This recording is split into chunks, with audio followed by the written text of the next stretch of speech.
Okay, I think we'll get started.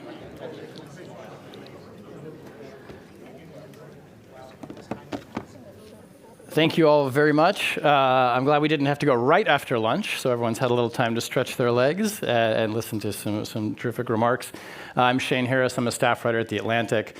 Very pleased to be here again at the Lennart Meri Conference. Thank you very much to our organizers and to the Estonian government for hosting us for what I think is going to be a enlightening and I hope provocative discussion about Ukraine's strategic place from frontline to foundation. I don't think I have to kind of regale this audience with all of the ways that we have seen, if you want to call it, drone warfare, 21st century warfare, whatever kind of name you want to pick for the technological innovations at great speed that we've seen on the battlefield in Ukraine, and something that certainly probably surprised many of the members of the U.S. intelligence community that I tend to cover. If you would have asked them 4 years ago, was this how they imagined the war playing out? Probably not.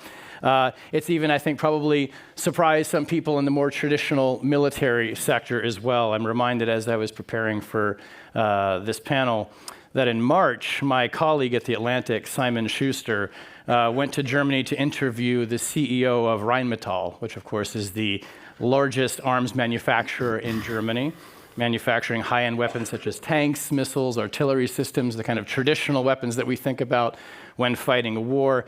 And as Simon wrote, the CEO dismissed the work of Ukrainian drone makers as child's play. This is how to play with Legos, he said. It's Ukrainian housewives. They have 3D printers in their kitchen and they produce parts for drones. This is not innovation. To which Volodymyr Zelensky replied, if every Ukrainian housewife can really produce drones, then every Ukrainian housewife could also be the CEO of Rheinmetall. Which I think kind of gives us a sense of the dynamics at play on the battlefield here too. There was a lot of outrage, a lot of memes followed this as well, because we all do meme warfare now. We're getting very good at that. But I will note that after The Atlantic published that interview, which got a lot of attention, Rheinmetall's stock rose by 10%. So maybe there is a lesson in there too that we will get to.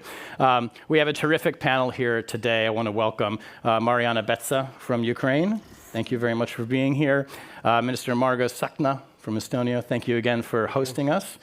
From Germany, Sebastian Hartmann, thank you for being here. And our American colleagues, Jennifer Kavanaugh and Mark Montgomery. I'm going to start, because we are talking about Ukraine, with you, Deputy Minister Betsa, to get us started on these remarks and to sort of help frame our discussion. So please.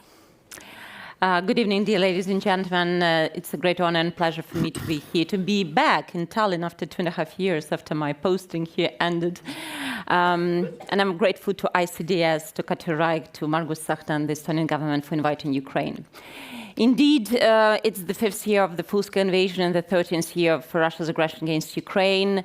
And indeed, there are no signs that Russia has any intention to stop the war. The Russia's goal hasn't changed. The Russia's strategy hasn't changed to destroy Ukraine as a country, to destroy Ukrainian nation, or to subjugate Ukraine. And we have very bad news for Russia. Ukraine is not going to plan to surrender. Obviously, Ukraine is going to fight because this is our country, this is our home, and this is about sovereignty and territorial integrity, which is a core principle of the UN Charter. We saw brutal attacks just 2 days ago. One of the deadliest attacks on Kyiv, 24 people killed, including 3 children, and this is our daily reality. Genocide, terrorism, crimes of aggression, crimes against humanity, war crimes. This is every day of Ukraine's fight, every day of Ukraine's life. And this past winter was extremely heavy, extremely difficult, when we had no electricity, no water, -20, -25. We survived, and I'm more than confident that we will prevail and we'll win this war. A few points that I would like to make. First and foremost, Russia is losing. Russia is losing. It is much weaker than expected by many. It is not strong at all, and we could see on 9th of May during the sham parade in Moscow how weak Russia was. It was actually begging for the ceasefire or silence of arms during the Sham parade. So this was a very big sign of weakness. Second, Ukraine is capable of winning this war. If we have necessary air defense, if we have all kinds of weapons needed to repel the attacks, to close our skies. And indeed, Ukraine right now is emerging as one of the strongest armies. And this is one of the strongest army in the world, because we have unique expertise, unique combat experience on the battlefield, drone technologies. Ukraine is a hub of innovation. Ukraine is truly made a game changer in terms of technological warfare that we are continuing. Definitely, Ukraine is capable of winning, but we need more solidarity, more support from our partners. We are very much grateful to the European partners for the 20th package of sanctions. Thanks God, 90 billion loan was unblocked, and we're working with the European partners on the 21st of package. The pressure on Russia should rise only. There can be no lifting of sanctions at all. Pressure should rise, shadow fleet, oil price cap, nuclear energy, banking sector, and many other fields where still are not sanctioned. And Russia is capable of circumventing sanctions. This is absolutely clear. So we need to close these loopholes. Third, the issue of accountability. Yesterday was a very big, important, historic event in Chisinau, in Moldova. Finally, we signed the agreement, and now the special tribunal hopefully will be operational next year in The Hague. It is a historic decision because definitely this is something like we had in the past, the Nuremberg Tribunal. Without accountability, without responsibility of Russia for its crimes, there will be no just peace in Ukraine. And let me be absolutely clear. Ukraine does want peace, and we, of course, are for the peace, but not for any peace, not for peace at any price, not for peace at any cost. We want just peace when all the war criminals will be punished and held accountable. Ukraine is looking to the resumption of the peace talks because we keep the diplomatic options open. Unfortunately, due to the situation in the Middle East and the situation around Iran, there is a pause in the US-led peace process. We do hope that there would be resumption, and we do hope that the special envoys, Steve Witkoff and Jared Kushner, will come to Ukraine. We definitely see that this is the momentum right now to exert more pressure on Russia and to bring the just peace closer to Ukraine. Fifth point is, of course, the issue of recovery of Ukraine. This is an important pillar of Ukraine's resilience, of Ukraine's struggle, but also of Ukraine's victory. And we are looking forward to the EuroSyn in Gdansk and next year for the EuroSyn in Tallinn. It is extremely important to support Ukraine through recovery because it's far beyond the just reconstruction. It's a development process, and it's direct investments into Ukraine's economy. And of course, what is extremely important right now is the role of Europe in the peace process and the role of Europe in strengthening defense capabilities. Russia definitely is much weaker, but we cannot underestimate, of course, an enemy. And what Russian aggression has taught us is that it's not only about Ukraine. It's far beyond even Europe. What Russia wants is to divide the world into the spheres of influence. What Russia wants is to have Ukraine as a buffer zone between Russia and the West. What Russia wants is borders of NATO to come back to 1997. This was the ultimatum that Russia put to NATO colleagues in 2021, just before the full-scale invasion started. So this war is far beyond Ukraine. It's an attack on Europe, on democracy. It's basically an attack on the entire democratic world, on the legal order and security architecture. It's democracy versus autocracy, democracy versus dictatorship, and all other dictators, they are watching very closely. What will the outcome of this war be after the end of the war in Ukraine? And definitely, if we let one country open the Pandora box and change borders by force, then of course we are going back to the dark pages in our history. So the recipe is very clear. Ukraine is capable of winning. Ukraine needs more air defense. Ukraine needs missiles. Ukraine is now not only a recipient of security, but a contributor to security. We're providing support to the countries in the Middle East. We're providing already support to some other countries. We stand ready to conclude drone deals with many countries, joining production of drones with the expertise that Ukraine has. And definitely now Ukraine is a country which contributes security and could enhance European Union, could enhance NATO, which remain a top priorities for Ukraine. And of course, one of the key issues is the security guarantees. What will be the security guarantees once the just peace is in place? For Ukraine, the security guarantees, the best is, of course, NATO's membership. That's absolutely clear. But we are mindful of the fact that there is no consensus so far. At the end of the day, I'm more than sure that NATO will need Ukraine more than Ukraine needs NATO now, because no one has such experience as Ukraine does. But security guarantees at present should include security contingent on the ground. Of course, the modalities would be discussed still because the peace process is on the pause, but this is crucial for Ukraine. Legally binding security guarantees which will be in place in Ukraine and which will deter Russia and also will help us survive any future attack on Ukraine. Thank you so much, and Slava Ukraini. Героям слава. Thank you for setting up this great discussion. I do want to ask just on one point to linger for a second. You talk about Ukraine being obviously a contributor to European security, and that's very much the frame that we're discussing here today. After 4 years of war, is there something that you think is put something at the top of the list that Ukraine has learned or developed that contributes to future European security? Is it technological innovation? Is it simply the knowledge of how to fight, which we know now it's the most experienced combat force in Europe? What do you think kind of sits at the top of that list of contributions? Of course, this is about technological warfare and technological platform, because Ukraine proposes solutions which will lead to automatic weapons in the future. And actually, all Ukrainian technological solutions in this war, they are a game changer. Ukraine now is setting the rules for repelling any attacks, but also of modern warfare, because obviously Russia's war is not only conventional, it's a hybrid warfare. So we definitely have necessary expertise and technological platforms to provide to our partners. Great. Minister Stuckna, over to you, and love your views too on your Ukrainian contributions to European security. Yes, thank you. Thank you very much for this opportunity. And actually, Mariana said everything I wanted to say. So, really, because you listed everything, literally everything, because it's in my heart exactly what we need to do. But I'm not going to repeat everything you listed, really, because it was a full list of what is needed. But maybe to open as well what we can do, because you actually described the Ukrainian view. We totally 100% agree. But I'm not sure whether Europe is actually understanding what we are doing in the long term. So maybe I'm too brutal, but the first years of the Russian aggression against Ukraine, the mentality was that we need to support Ukrainian people. And of course, it's there, and we need to support Ukrainian people. But I think that more and more, happily, Europe is thinking actually what is the strategic view. If you're talking about peace, it's not a ceasefire. It's a long-term peace.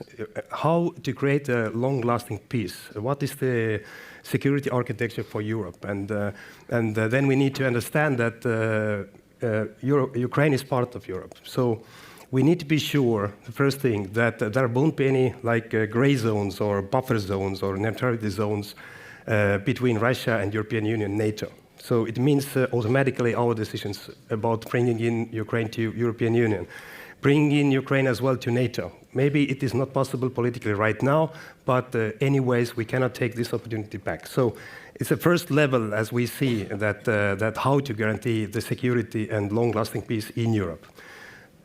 As well, security guarantees. Everybody's talking about security guarantees, and nobody knows exactly what does it mean. So lots of promises about the boots on the ground, not boots on the ground, and so on. Of course, the most efficient security guarantee is the membership of NATO and following all the principles, one for all for one. So we understand that, but we have lots of hesitation from the western part of the world not brought into the war. So, but we finally need to form these security guarantees, but also we need to understand as well we are not supporting Ukraine because of Ukraine only, but because of us.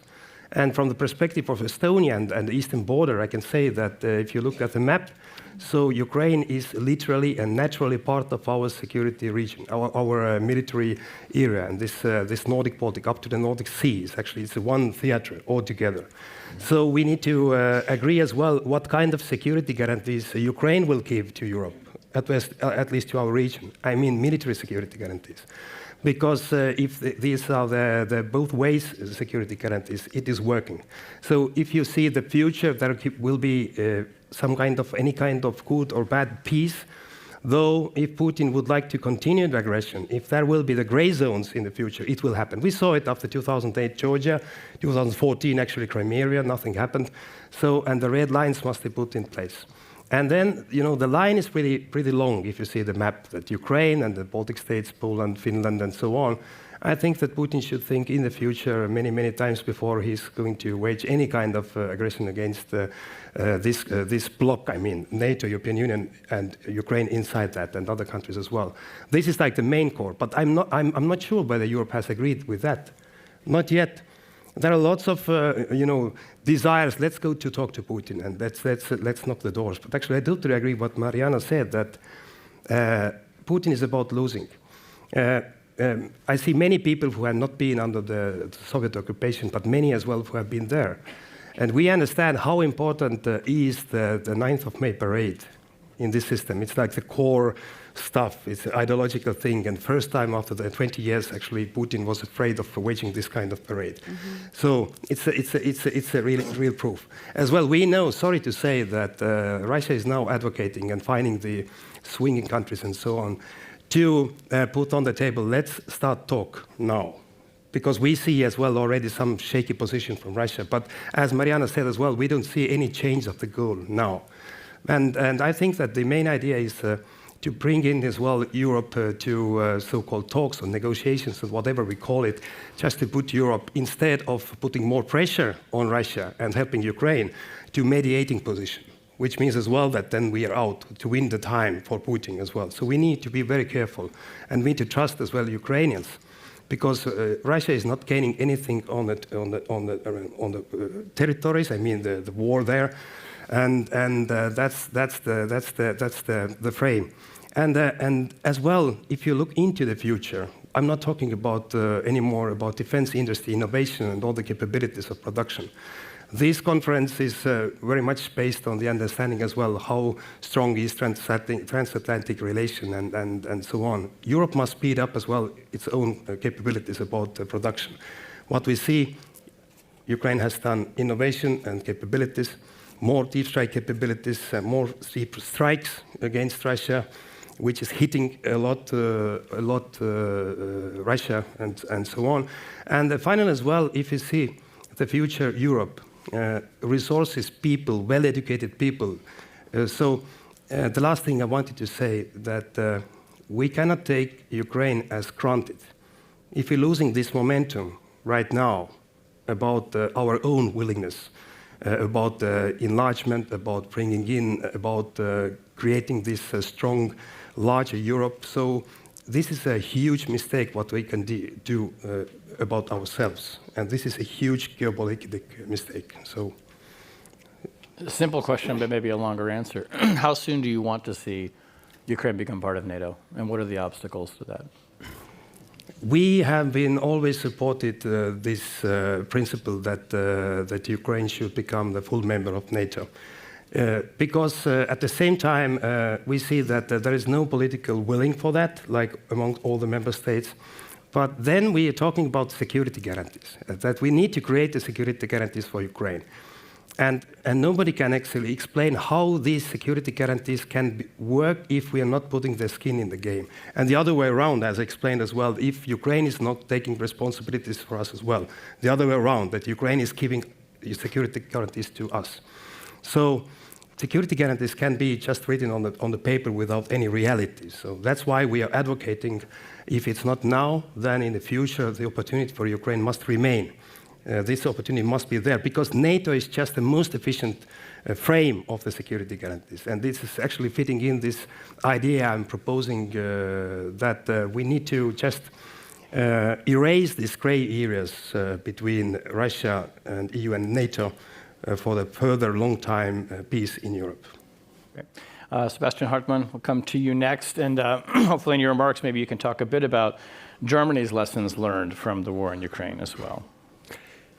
Dear Sean, thank you very much for the possibility to give some remarks on your question. But let me start with one thing, and one thing should remain crystal clear. And we should see, and I could once again repeat, Mariana, I agree with you. But Russia's war of aggression against Ukraine marks a historic turning point for all of us. We say that several times. But Ukraine is not only defending its own sovereignty and own territory, it's defending Europe as a whole. We should keep that in mind. And I think we should clap and we should thank Ukraine for every day she brought us and they brought us to us, because we got time for that. Thank you very much. Thank you. And we've heard this, there are war crimes every day, and the hardest hits on Kiev was only 3 days ago, after a so-called ceasefire was signed, or whatever it was, declared by one side, and there is still a war by Russia against Ukraine. And everything changed, not yet. A lot of things have changed. Germany, as a direct result, has undergone a paradigm shift in foreign and security policy. We should keep in mind that we are spending more than 108 billion euro this year. It's signed by the German parliament and the budget committee, but it's a large amount of money. And we have introduced a new military service for the first time more than for 30 years. And if I sum up the amounts, we are bringing more than 260,000 active personnel into our German army, the Bundeswehr, and there will be more than 200,000 reservists by 10 years. And I think this is a major shift in our policy. And we have released the first military strategy for the first time in our history in Germany. It's another shift in our national policy. And we are trying to become one of the strongest conventional armies in Europe. This is the way we are seeing the things, we are acting. And if I come to another question, we are spending more than 35 billion euro in cyber and space abilities for the German army, accelerating procurement, strengthening the German defense industry. Besides the question what some COA may have said before, could not agree with that. And we are building a new military infrastructure, promoting civilian resilience, and so on and so on. Germany will be the new hub for the military mobility in Europe.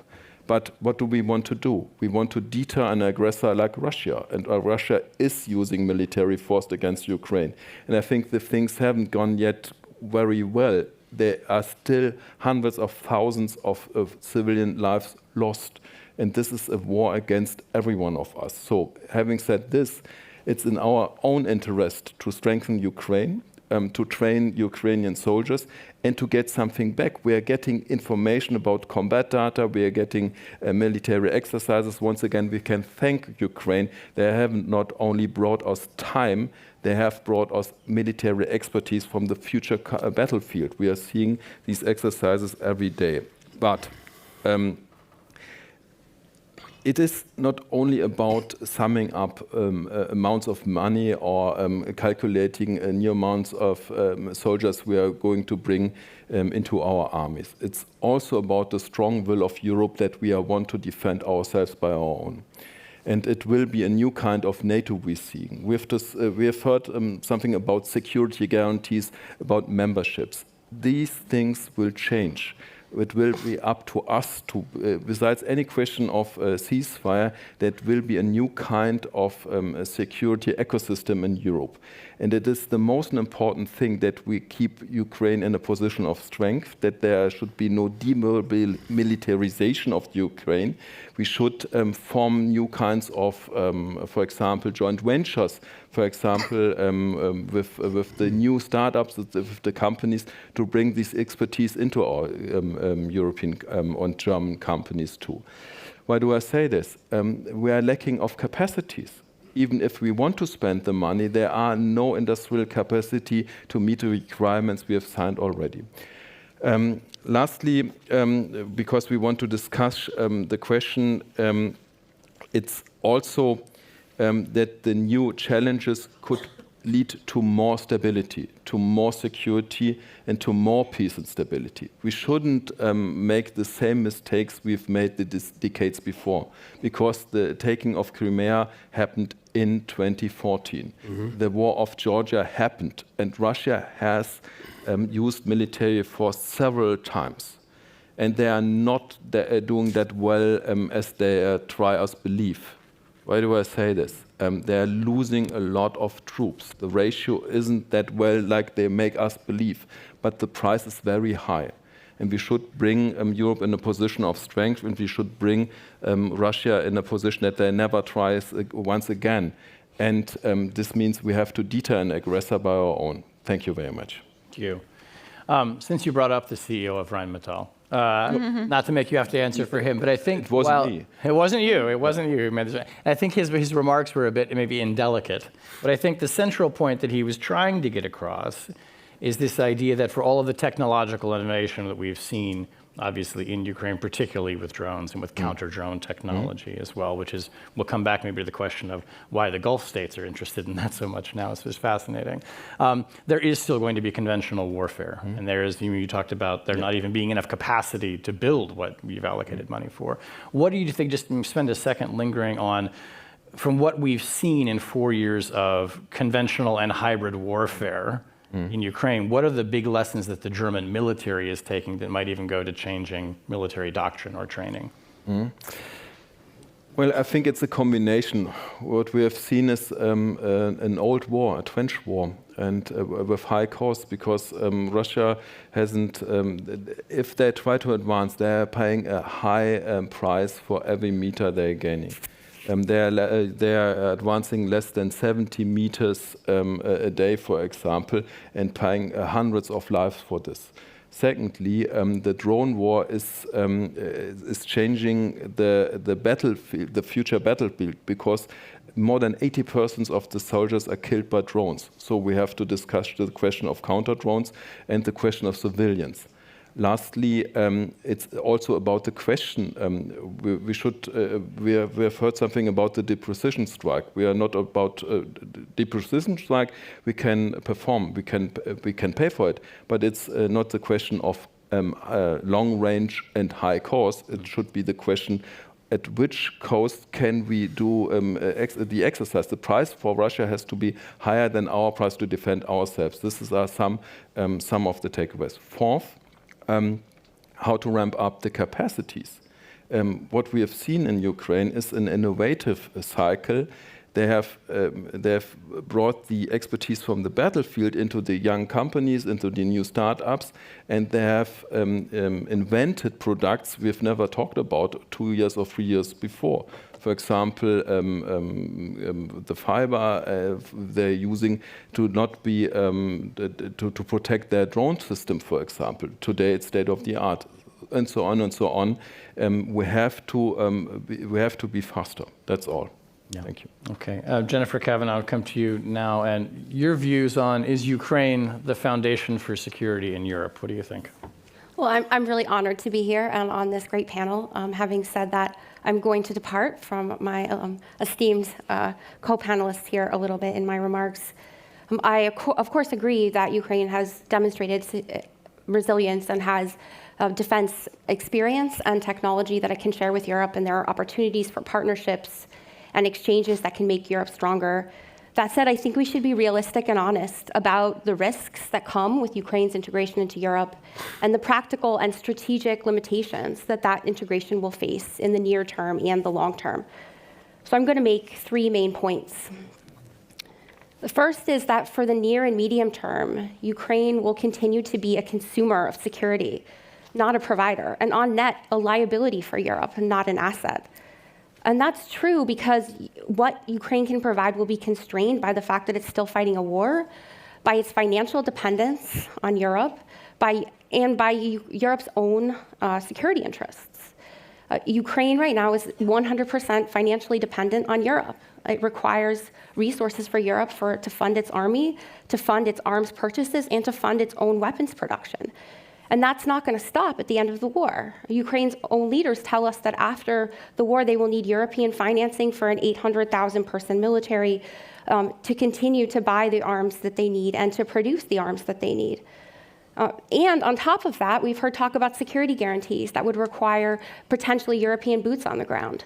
This means that all of Ukraine's resources and a lot of Europe's are going to go into defending Ukraine.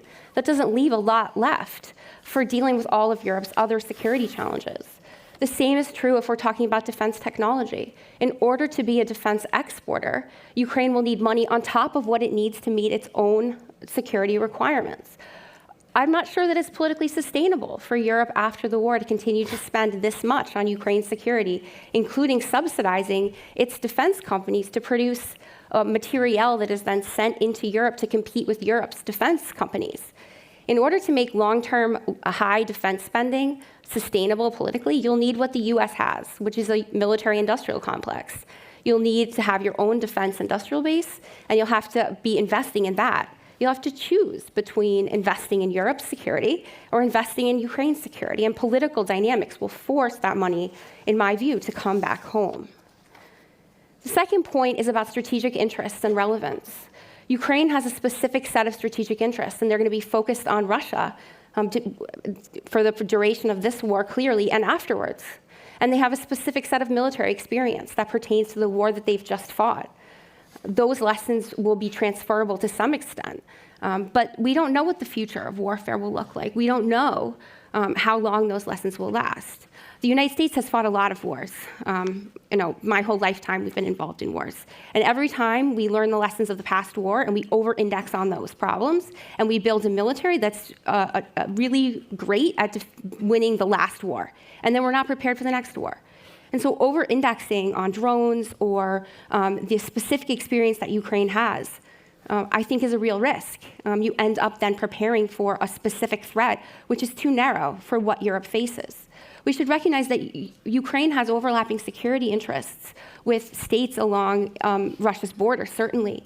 But there are lots of states in Europe that don't share a lot of Ukraine's security concerns. They have a different set of concerns, whether it's Arctic security or immigration or climate change or something else.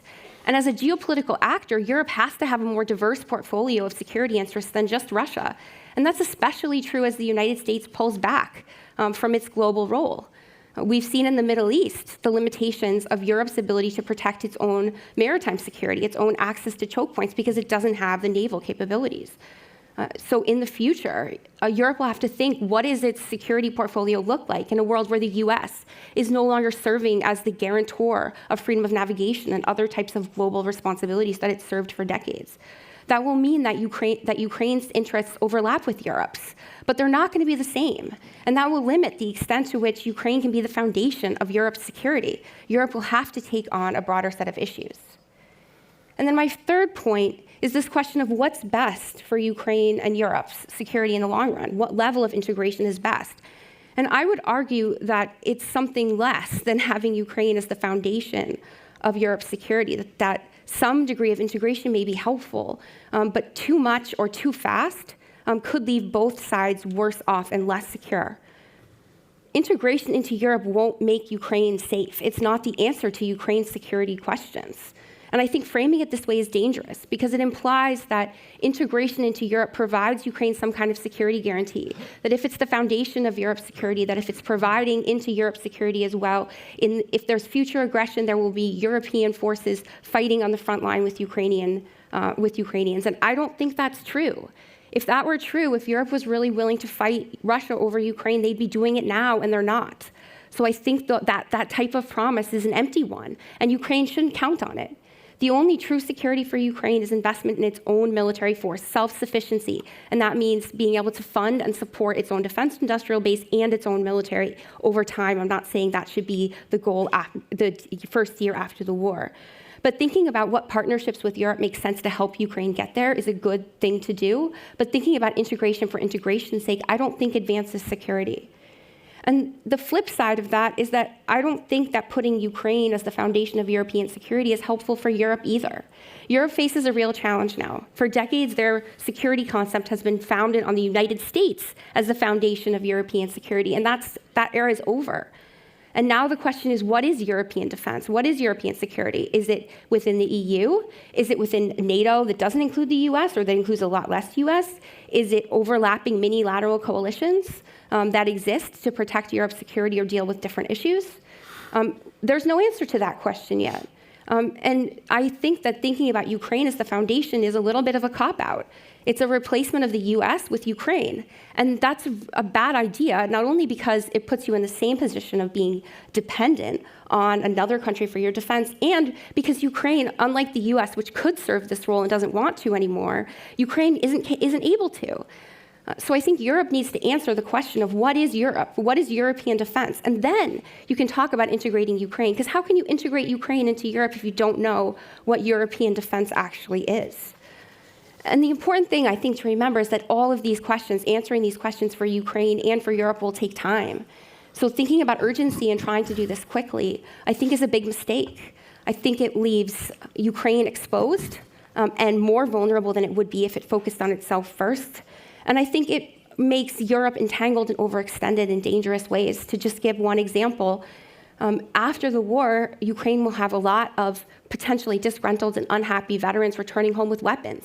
That's a combustible situation. Europe should think carefully about how it's going to deal with that in a post-conflict context.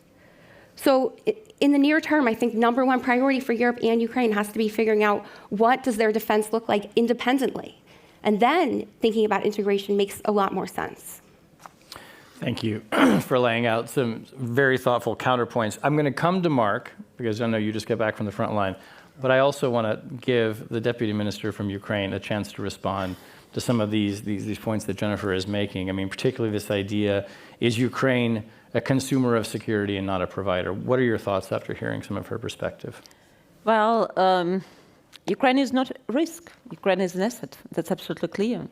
Ukraine is an asset to the European Union. Ukraine is an asset to the transatlantic community.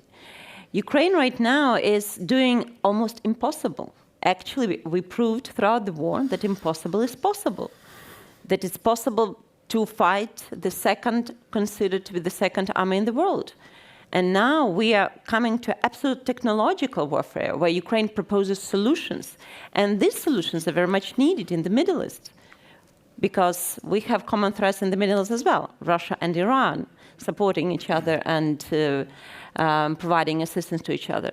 And the countries in the Middle East, in particular, are very much interested in our expertise, in our trainings, and we have concluded a number of defense and security agreements. We propose a drone ecosystem, not just buying or selling drones. It will not solve the situation, or it will not help in fighting the aggressor, but the whole ecosystem, because we need training, we need expertise, we need production, and of course, we need other elements necessary. So we are providing right now an expertise which many countries in the Middle East, in the Gulf region, do not have at all. And it's very unique. And I would say that even this slight shift in their geopolitical stance is visible in terms of supporting Ukraine. While before that, many of them were perceiving this, that they are neutral and have to mediate between Ukraine and Russia. There is a slight shift, because Ukraine was the first to react to support these countries against Iran and to support them in repelling the attacks. This is absolutely the matter of fact. Second, of course, when we speak about European integration, this is a priority for Ukraine, but not just for the sake of European integration. Ukraine definitely defends now freedoms, fundamental freedoms, human rights, and of course, democracy. The outcome of entire democratic road is in Ukraine. And if someone doesn't believe it, I mean, that would be very detrimental for a longer perspective. The outcome of this war will define whether we are, as an international community, capable of defending UN Charter, defending international law, building international security architecture which is viable and efficient. This is the fundamental question. And third, of course, Ukraine has many defense capabilities. We're producing ourselves, but of course we don't have much.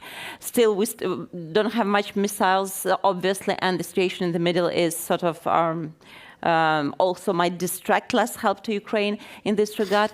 But we're also saying that European countries should be self-reliant, because you should be prepared for any scenario. And definitely Ukraine stands ready to cooperate, to make joint ventures either in Ukraine or in European countries, and to provide all technical expertise that we have. Mark Montgomery, I'm going to come to you now, because you're unique on this panel that you've had a long career in the US military, a very seasoned air defender yourself. You spend a lot of time in Ukraine. Your thoughts on all of this? Well, first, I want to back up what Sebastian said. What I was in Ukraine the last couple of days, during those 2 days of strikes, and that was the most aggressive strikes I've seen. I think if you totaled up the strikes over those 2 days, it was probably about 15% of what Iran fired in 40 days. It was significant. And I fired 400 or 500 missiles at enemies. Now I've had a lot fired back at me over the last couple of years. I definitely would prefer to be the guy firing them than the guy receiving them. But they're doing a fantastic job. I will disagree slightly with Mariana on how I characterize the front. I would say Ukraine's not going to lose. That's how I look at it. I don't know how they win exactly, but as a military guy, I can guarantee they're not going to lose. The military resilience is so strong there. Their ability to outmaneuver the Russians on the defense is without question. Things can get crappier. I mean, if the U.S. cuts off intelligence support, it's going to hurt. If the U.S. cuts off Pearl deliveries of air defense, it's going to hurt. These are not showstoppers, though. The one thing I would recommend highly, and I try whenever I'm there, when I talk with them, is I would not go on the offensive just yet. There's an old military maxim: when your enemy's screwing himself, stand back and let him keep doing it. And the Russians are definitely fighting an unusual warfare tactic that I think is destroying their military warfighting capability. Jennifer, I have to disagree completely with all three of your points. But I'd say specifically on the we can't learn much from their technology.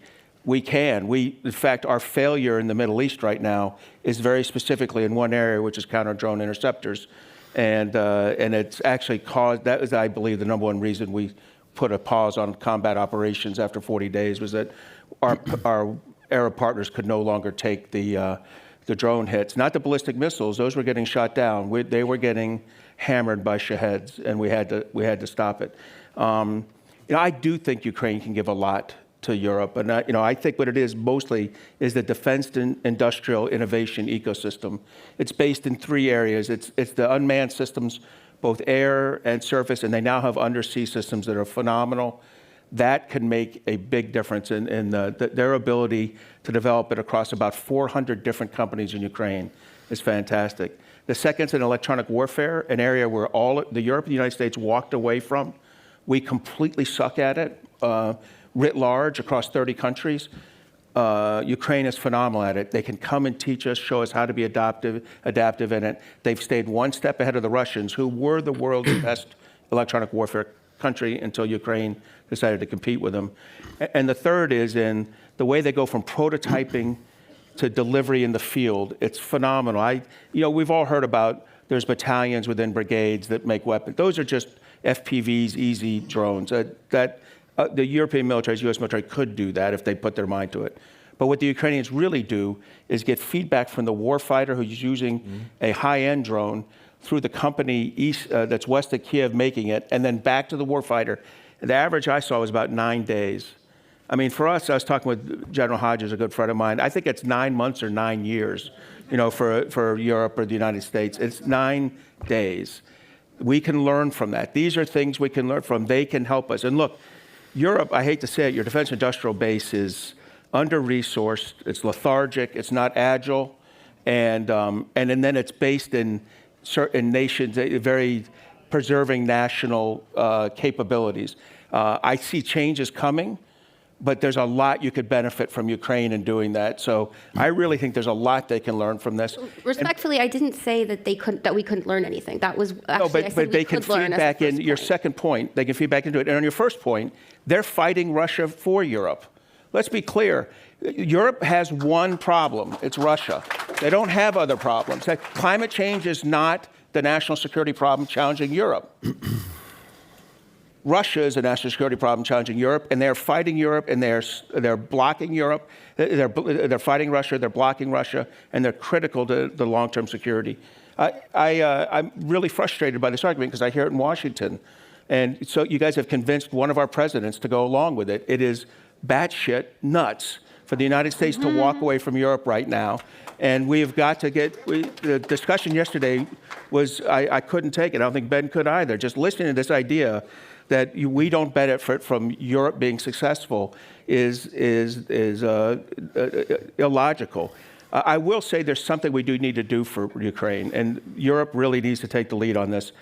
My job when I was working at U.S. European Command as an admiral was to transition, one of them was to transition NATO countries into NATO through the member accession program. Most former SSRs took 7 years. Ukraine, there's one step in it that is, do you have a large-scale maneuver army that can kick ass? And the answer is Ukraine does. The problem is the 8 steps before that were, do you have a westernized education system, military education, a westernized military recruitment, promotion system, military justice system? Ukraine doesn't have those yet. Those are things that NATO helps countries do, and EUCOM, U.S. European Command, helps countries do once they enter MAP. We've got to skip the step of offering them MAP and have European countries going over there, taking the check. These are like EU chapters.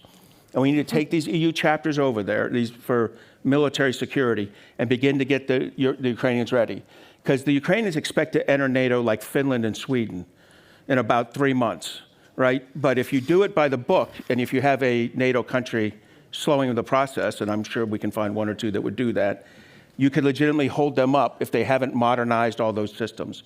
So the things you all should be doing now is getting in there with the kind of boring administrative and educational systems that change the Ukrainian national security ligature from Soviet-based to Western-based. And then when the time comes for NATO entry, it happens in 3 or 6 months like it should. That's one thing we could do back for them if they give us all that defense industrial innovation. Minister Sokna, I know you want to make a point, but if I may, just because Mark addressed some of Jennifer's points. Jennifer, do you want to respond to anything briefly that Mark had to say? Yeah, I mean, first, as I said, I did not say that there's nothing we can learn. I think there are things that we can learn. I think we just have to remember that drones are one thing. Everything that Mark mentioned is one thing. There are lots of things that Europe needs to do better in defense, and thinking that we can just focus on Ukraine's experience and that's all that Europe needs to do to be successful militarily in the future, I think is the wrong assumption. Future warfare will look different than the war in Ukraine, and we don't know what that will look like. Second, this idea that Ukraine is defending Europe, that's true in the sense that the war in Ukraine is maybe buying time for Europe to feel safe while it arms itself.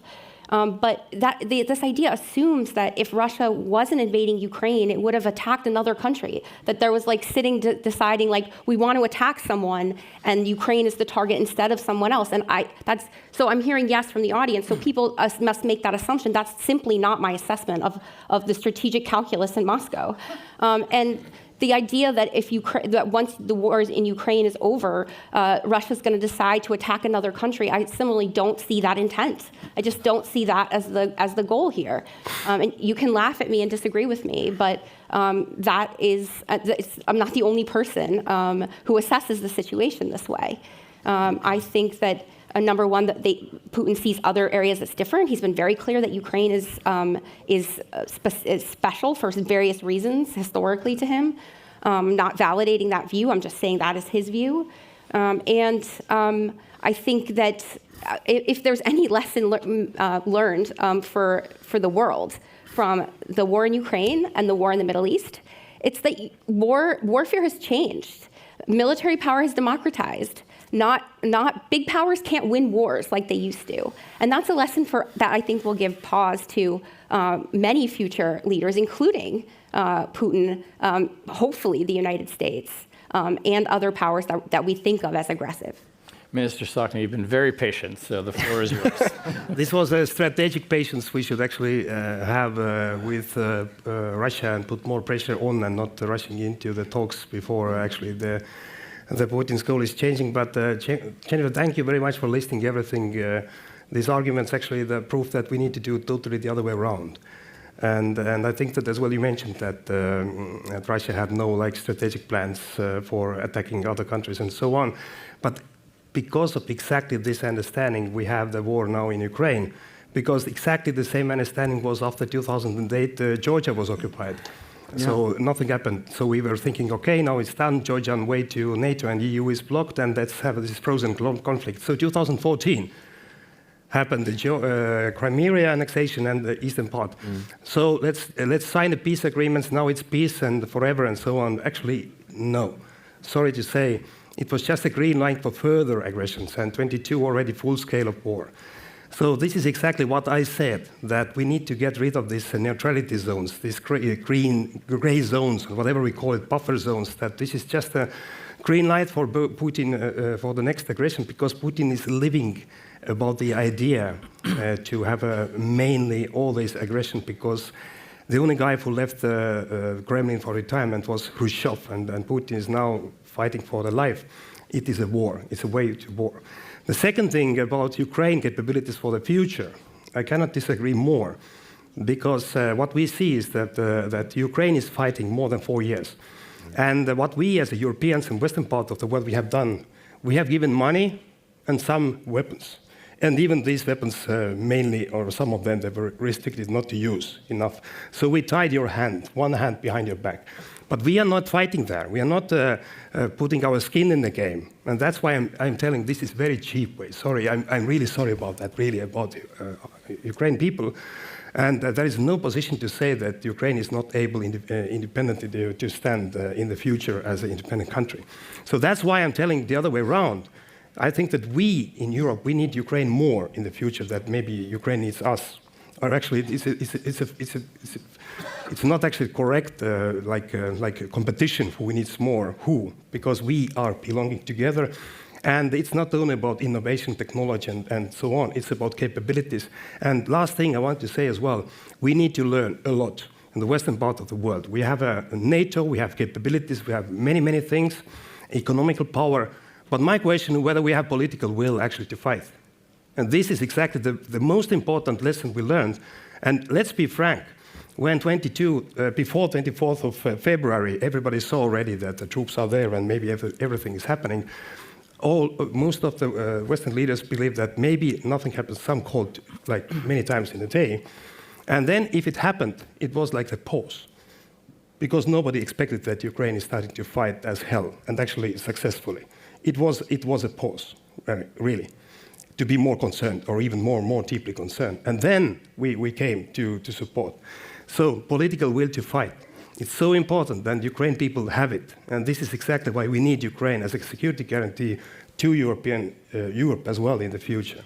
So, sorry, Jennifer, thank you for listening to this, because Lennart Meri is not anymore only the like-minded people gathering, but we have discussion.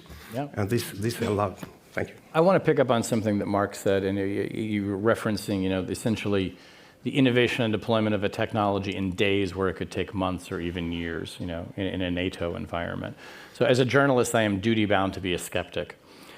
You're talking about a kind of innovation that happens on a battlefield with procurement systems that are flattened, that are things that are responding directly to the warfighters on the ground. They can order the parts, and it's like Amazon, and they can do this.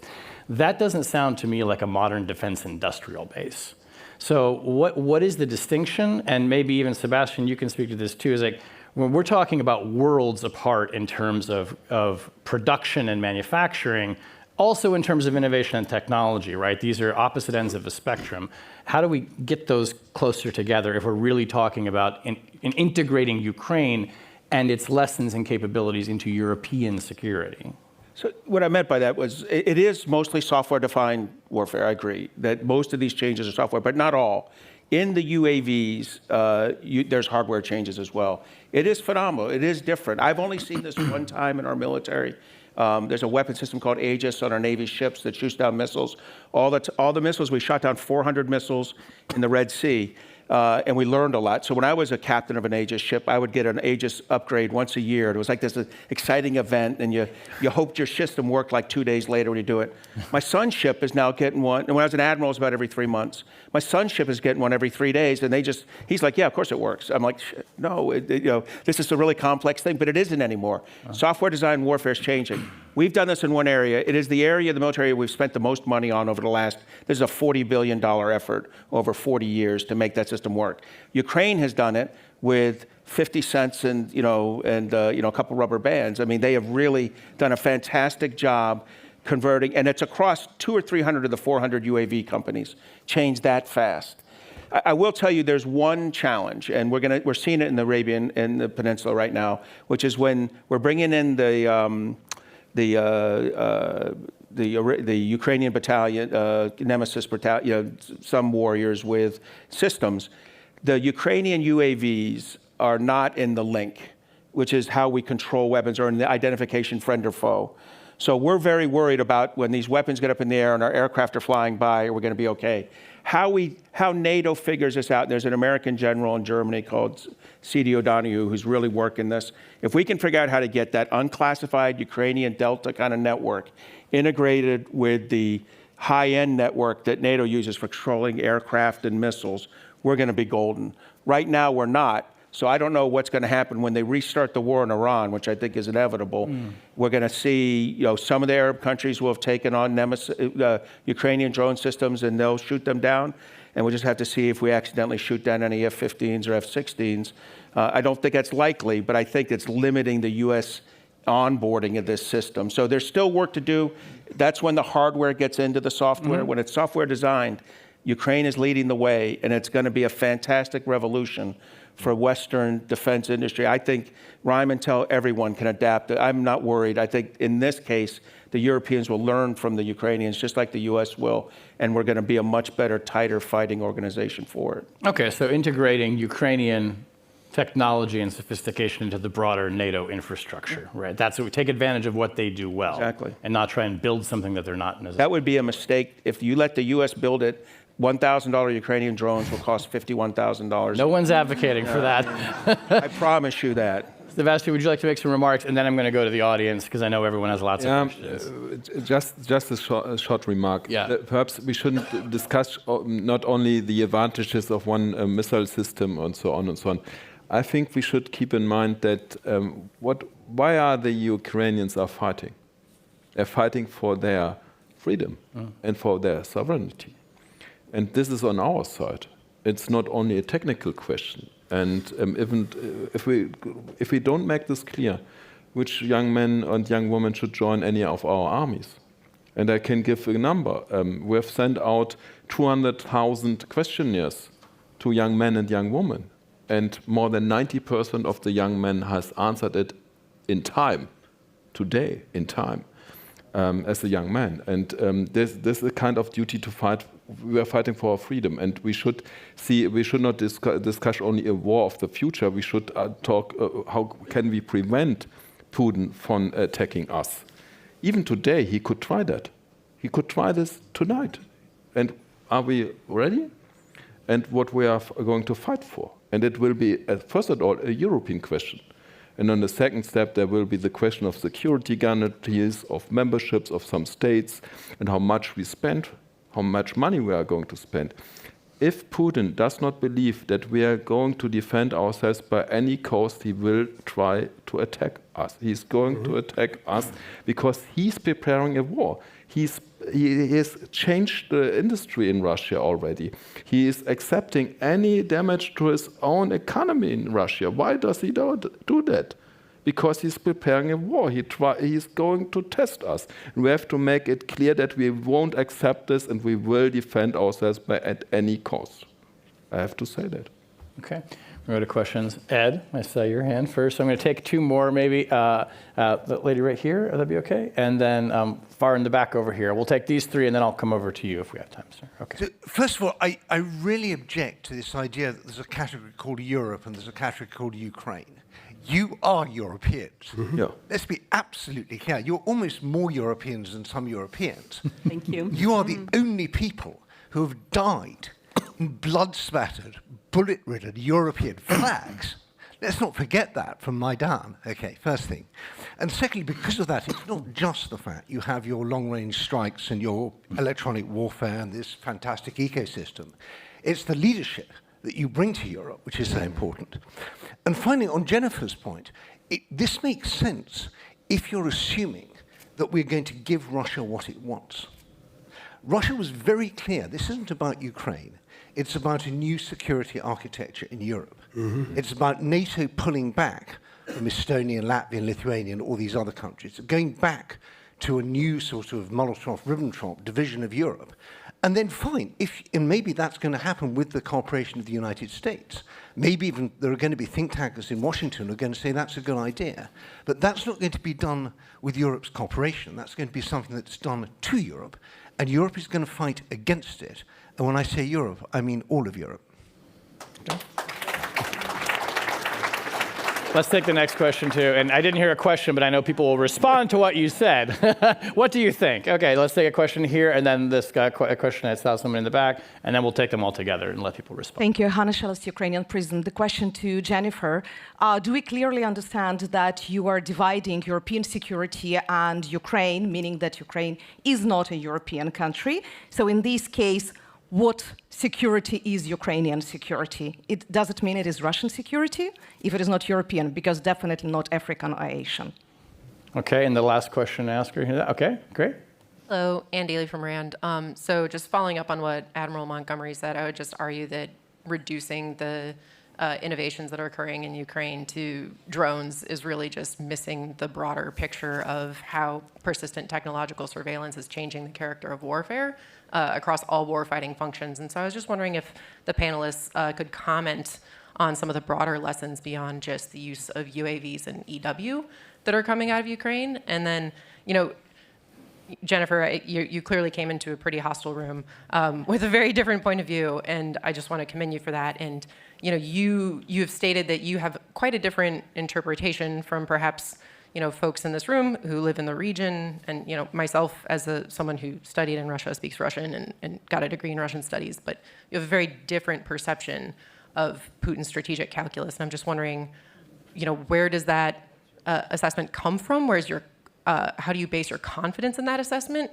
And why do you think it's so important for you to deliver this perspective to this audience?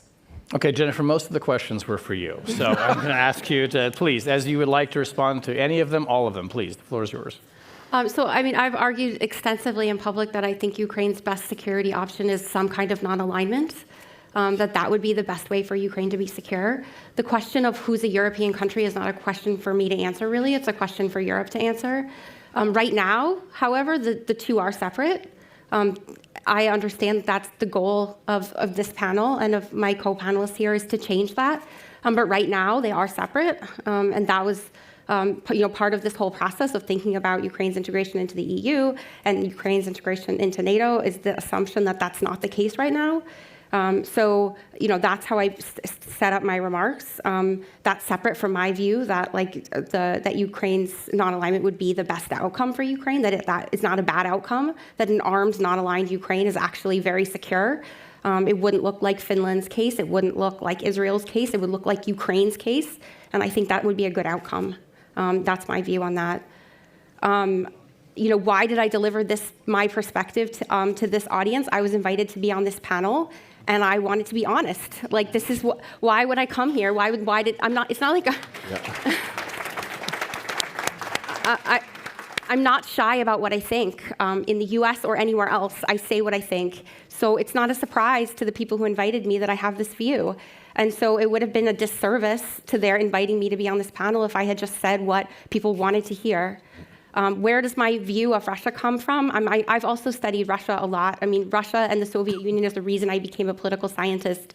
I studied Russian in college and in grad school as well. So, even though I'm not known as a Russia specialist, because military stuff is what I focus on, I have I've spent a long time thinking and studying the Russian military and Russian strategy. So, I'll just leave it at that.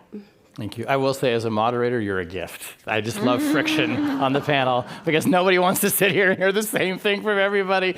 Mark, go ahead. And then I want somebody to talk about beyond drones, please. Yeah. First, one quick point. More than 70% of Americans still support U.S. support to Ukraine. So Jennifer is a well-spoken outlier. And I would say generally, there are a lot of think tanks that support Ukraine. And I fight with other defense priorities, not Jennifer, about whether they should support Taiwan. And I think that there are think tanks in America that are very regressive in how they think about U.S. engagement overseas. And the weapon systems.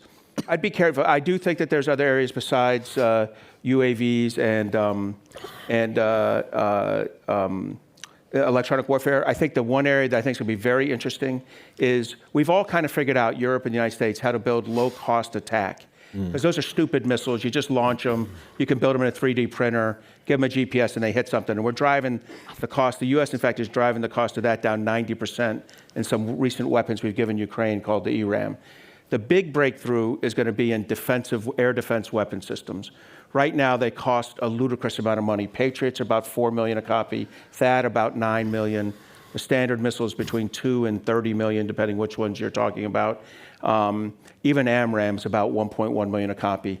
I think Ukraine is working hard and is going to make breakthroughs. And it's really hard. You shoot a missile at Mach 5, you shoot a defensive missile at Mach 4, and they have these Mach 9 delta has to meet within about a 2 meter box, 2 meter by 2 meter box. That's hard as heck. It takes really smart weapon system, really smart sensor, and like little jet ports that are porting power back and forth, back and forth. So far, we have not had that breakthrough in the United States, despite the fact that you would make $1 zillion if you figured it out. But there's a couple Ukrainian companies I saw work in this that I think could make this breakthrough. If they do, you then bring it over to Europe for scale. I don't want to just say Rheinmetall, there's other companies, but they'd be a good one. And when you have the scale of that, because you're going to have to build this outside of Ukraine, you could really start assembling air defense systems at low cost, where you just, maybe they're not as good as Patriot, so you fire 2 to get 1 or 3 to get 1. That's fine if they only cost you $40,000 or $50,000 a round. I think Ukraine is going to make that breakthrough for us. So that's another great area. And by the way, our Arab partners could use that. Israel could use it. Taiwan could use it. Japan could use it. This is going to be, to all American partners, this is going to be a globally useful product. So there are other systems. Okay, Minister. Yes, about these drone capabilities, if we now see that Putin is in a more shaky situation, and President Zelensky has said publicly as well that maybe Ukraine is now in a better position than maybe after like 4 years, because of this innovation and increase of the capabilities and new solutions on the long range and deep strike capabilities, and we see it somehow, we witness as well in our territories, some drones are happening to be here.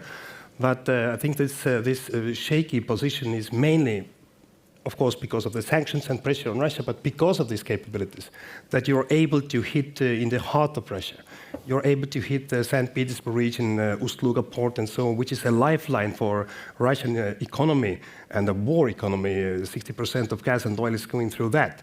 So why I'm talking about this as a future opportunities as well from our perspective, because if you remember, we agreed in NATO, in Vilnius summit, about the regional defense plans, which is totally different concept, that we don't let Russia into the NATO territory. And we, of course, as Estonia, Latvia, Lithuania, we have an existential interest about that, because we see what normally happens with the territories that Russia has been occupied. Won't be any Estonians, Latvians, Lithuanians left. We have 200 kilometers territorial depth. So the new concept is, if Russia is starting to come, then we will hit into the heart of Russia. And I think that this is a good example that you can create something we can afford us, which is working. Russia is not able to fight back. But also, most important is that we will be politically able to use these solutions from the first second without asking anybody for permission. So this is something as we look into these solutions. Thank you. Deputy Minister. Yes, a few reflections, if I may. Well, first of all, it's always good to sit in the panel with people who have dissenting and separate opinions. It makes discussion much lively, of course. But I would like just to point out that first, Putin's calculus is that at some point, the unity of Europe, the unity of transatlantic unity will be broken. Russia wants to derail European Union, Russia wants to derail NATO, and Russia's calculus is that at some point countries will be tired of supporting Ukraine. And our recipe is unity is key. We should keep united in Europe, transatlantic unity. Of course, Ukraine needs transatlantic unity as well. We should keep united in supporting Ukraine, in supporting defense capabilities, in political isolation of Russia, in stepping up sanctions on Russia. Second, obviously, Ukraine was promised NATO membership in 2008. Let's not forget about it. So if we were a member of NATO right now, maybe the situation would have been absolutely different. Third, of course, Russia will test NATO's capabilities at some point. This is a matter of time. Because this war is not about Ukraine. This war is not about Donbass or territory of Ukraine. This is an existential war. An existential war for Russia, an existential war for Ukraine, but also an existential war for the entire democratic world.